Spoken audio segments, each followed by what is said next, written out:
Good afternoon, good morning, good evening, or whatever time zone it is, wherever you in the world, it is your Lore Saviour. And today we're going to be talking about the main modes of play in tabletop role-playing games, whether you're in the digital space or the meat space. I'm referring to with miniatures or fears of the mind. Which one do I prefer, which do I use, and the pros and cons of both from my perspective. Now, why am I doing this? Well, for some context, YouTube creators can have a look at the analytics of their channel to get an idea about the sort of videos that their subscribers and just people who just watch their videos in general, the sort of other things that they watch, just in an attempt to help people gear the content creators to gear towards the sort of videos that they could/should be making. But that applies a very weird sort of pressure to me, so I don't really look at it all that often. But I do look at it every so often just to see what you chuckle fucks are watching. And since the inception of this channel, there has been a large portion of you that watches Warhammer related videos. Because Warhammer is this big old war game with miniatures and fancy paints and these weird little devices that you can work at the blast radius. It's a very involved thing for sure. But there's also a role-playing game element to it as well. And people just watch the lore dives regarding to that, because I know that Warhammer is this very large and expansive media, and I know that some people play the TTRPG game, so a lot of people play the war game, and some people just digest the lore and material because they think it's interesting, which is all very valid ways of enjoying the intended media. And it kind of got me thinking about miniatures and theatre and mind, all the rest of it, which has sort of led me here, to be honest. So, what do I prefer? Well, I think it's no secret that I prefer theatre of the mind. And if you don't know what the theatre of the mind is, because it's quite the pretentious sounding title, I have to admit, it's where you use your imagination all the way through without any physical or semi-physical or digital props to lay out the settings. So you don't have any battle maps, you don't have any minis, you just rely on the combination of everyone's imagination to create the world in which that you are playing. Because obviously you have a map of something that gives people a sort of decent idea about what something looks like. Miniatures for monsters, you have an idea what the monster looks like, etc. and so forth. And that kind of leads me on to the main reason why I don't like using miniatures, is that the 2 times that I have partaken in this, it immediately pulls me out of the narrative.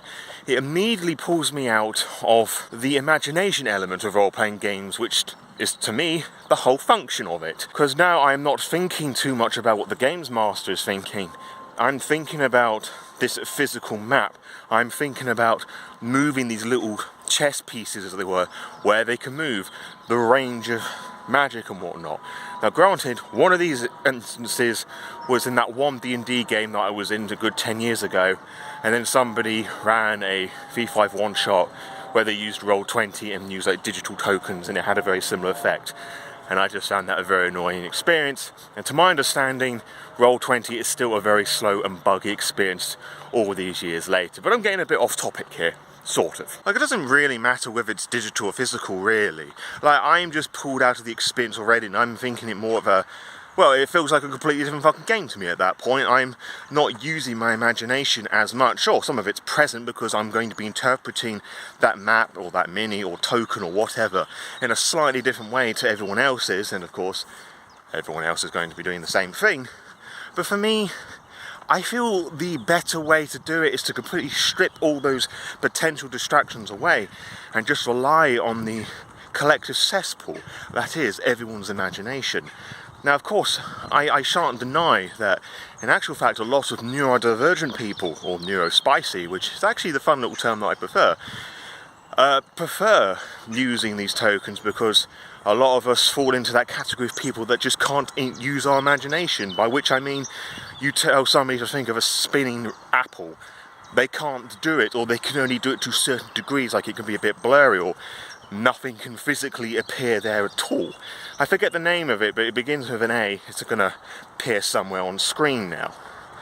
So having those elements there is really useful for those sorts of people. And of course anybody else who isn't neurodivergent that has that particular condition going on as well. So that's a really important element for some people. And for a lot of people, part of the game role-playing experience is having all those tokens there. And I wouldn't want to strip those things away from people just because they're having fun in different ways to I would. You know, there's different ways of having fun. All of it's valid, providing that everybody's on board with it, of course. Now, theatre of the mind. This is how I have always preferred to run my games, and part of that, well, a rather huge effort of that, is to do with the fact that I'm a very low prep sort of games master. As anyone who has been in a game with me can testify that I am very good at making shit up on the fly. I'm very much an ad-lib sort of person, which is sort of the musical term meaning to improvise. Like, I give the bare bones of a story and a scenario. I know my players well enough and their characters and the overall story that if they go left rather than right, I can just bullshit my way through it. I personally don't like spending a lot of time with like these miniatures and figures and having to rely as a games master on the tech side of things than just my imagination, because if you're in a game with me, more often than not it's going to be online, and I'm just going to whip on Discord, everybody connects up with their cameras and the microphones and we play. I encourage people to use their own dice. They can have a bot if they want to, for like accessibility reasons if they need it, or they just don't have any dice. So I provide the options, but I don't take things away from people, you know. But I just prefer just allowing my imagination and the bullshit of everybody else to take centre stage, so there aren't too many distractions from my opinion. And I would definitely be distracted managing the actual miniature element of it in VTTs in a digital sense. Like, they're all very clever, and I'm very envious of people who can do these really awesome things with it. And like, I've seen some really impressive minis as well, like the physical stuff and the painting element of it as well. I would be fucking shit at that, and I wish that I wasn't, because I can't really handle the small brushes and the finer details of these physical things. And yet when it comes to everything else creative I do, I'm very good at focusing on the tinier details. Kind of funny that, really. But it's honestly just not for me. I just wouldn't be very good at it, and I would give him too much of my time for how well this physical element would be going, or the digital sense, than, you know, actually running the game. Also with these miniatures and maps and VTTs, that's just extra money and time I would have to spend doing all these things, and of course I'd end up collecting a load of them and never using most of them. Kind of like TTRPG books, really, which is kind of a funny comparison there. There's also the fact with my method of storytelling just encouraging chaos and bullshittery, that if the players decide they're going to do a bit of combat that I'm not prepared for, and then having to scramble last minute to find the appropriate map, the appropriate minis or whatnot. I know that Professor Dungeon Master has often talked about like his really simple, like spherical rotating map, which is a really neat idea where he just has like a close, medium and outer range sort of thing, which is a really clever idea, but again, that is reliant on games being physical, which I can't do a lot of the time, and, you know, still putting the right minis for the right circumstance, etc. and so bloody forth. Bit theatre of the mind, I don't have to worry about any of that. All I need to do is just crack open a book for a relevant stat block, or I will tend to know a game system well enough where I can just fucking roll random dice and just make rough guesstimates of what the stats should be. I've talked about before with World of Darkness games my 3-5-7 technique, which is going to be on the card right about now. Basically, you just grab a bunch of D10 to represent a certain stat or willpower, whatever, and just go with the flow, really, because health in those games tends to be quite static. So it's quite easy to bullshit your way through things and let combat end at a narratively appropriate moment. And I know that in itself is a very controversial point, because some would argue that it sort of defeats the purpose of the combat, that you're sort of like cheating moments away from players. First of all, I don't always do that. Second of all, they're not gonna fucking know, are they? Like, they could presume that something is a particular creature, but it's actually something much worse. Like, let's just say that the players are going to fight a little rabbit, and it turned out to be like this fucking fleshy, eldritch, Lovecraftian horror after its health gets down to a certain point, or, you know, the ST chooses it to happen. It really doesn't matter, in my opinion. As long as it felt satisfactory and I didn't feel cheated, then that's all that matters, really, at the end of the day, that everybody's just having a fun old time. However, I am also going to admit that the theatre of the mind can also add layers of confusion, because you don't have a familiar point of reference, like you're all not reading the same map, and it will require the games master to have a decent enough idea of what their envision of the map looks like to say yay or nay to things. Or you do what I do and say, yeah, fuck it, you can do that. Or, yeah, but at a cost, which is very important to have with those things as well. You know, just to stretch and bend the rules to fit the scenario, because a lot of the time life doesn't make sense, and your games should have that layer of chaos as well. But again, I'm being a bit more biased with my descriptions here, because I've already talked about I am Mr. Pandemonium when it comes to my game running. For a bit of unpleasant chaos, what happens if these services go down, or they have, I don't know, some sort of server maintenance shit going on?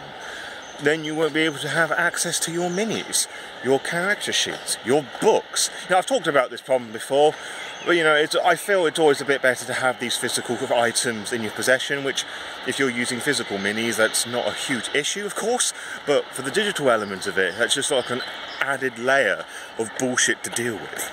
So to answer the question at the beginning of this video, which one is best? Well, I have a preference for Theatre of the Mind, but I don't think one is initially better than the other, which might confuse some of you, because they're two separate entities. Now, it also leads down the rabbit hole of what came first, the chicken or the egg, because D&D came from wargaming, which uses figures, but D&D didn't intend to be played with miniatures to begin with. At least I don't think so. Don't quote me on that, but I'm fairly certain that is very much the case. And obviously, if you go back further and further and further, you'll probably find some argument of one or the other. Toys or not toys, you know, sort of thing. And I think really, as I said earlier on, you should do whatever works best for you. If you want to go balls to the walls of all the fancy Foundry mods and the Roll20 character sheets and whatnot, you go for it. As long as you're having fun and it's not too much stress for you, and everybody around the table works as well. In fact, now that I'm saying this, I have used a bit of miniature props before.